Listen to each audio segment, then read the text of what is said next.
এই আমাৰ দাদা চব এইটো পানীৰ সমস্যা এনেকুৱা মানে আমাৰ ইয়াত ডেকাজান বুলি এখন নদী আছিলে সেই নদীখন এতিয়া সম্পূৰ্ণ বন্ধ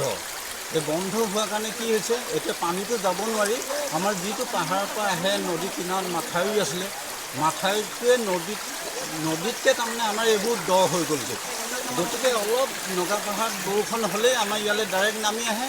আৰু এতিয়া মাথাউৰিও কোনো এটা ব্যৱস্থা নাই গতিকে এয়া চব এই কেনেকুৱা ভুক্তভোগী হৈছোঁ এয়া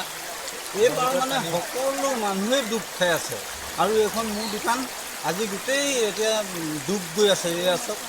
আৰু এই সমস্যাটো আজি প্ৰায় বহুত দিনৰ পৰাই এইটো সমস্যা হৈ আছে এই সমস্যাটো আজিলৈকে সমাধান হোৱা নাই আৰু এই নদীখন নেখান্দিলে ইয়াৰ বিকল্প উপায় নাই আৰু চৰকাৰ প্ৰশাসনে কি কৰিব আৰু এইটো নদীখন চাই মাথাউৰি বনাম নদীখন খনাম এনেকুৱাবোৰ কিছুমান কথা কয় আজিলৈকে কিন্তু এইবোৰ খনা মেলা জনতা বাইদেৱে এইবোৰ চোৱা চিতা কৰিছিলে কিন্তু আজিলৈকে তেখেতে কাম হাতত এতিয়ালৈকে লোৱা নাই এইটো আমাৰ মই জনোৱা বাদ দি আমাৰ ৰাইজে সকলোৱে এইটো উত্তৰ দিছে যে আমাৰ এনেকুৱা এটা প্ৰটেকশ্যন দিব লাগে বা এনেকুৱা এটা সুবিধা কৰি দিব লাগে এইটো সমস্যা আজিয়ে নহয় আজি বহুত দিনৰ পৰা এনেকুৱা ভুক্তভোগী হৈ আছোঁ এতিয়া চৰকাৰক কি বুলি আহ্বান জনাব তেখেতলোকে দেখিছে ইমানখিনি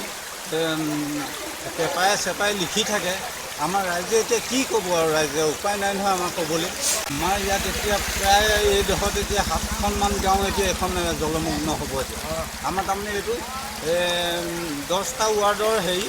কিন্তু এইখনে প্ৰায় তাৰমানে 4-5টা ৱাৰ্ড তাৰমানে কভাৰ কৰি লৈছে এই নদীখিনি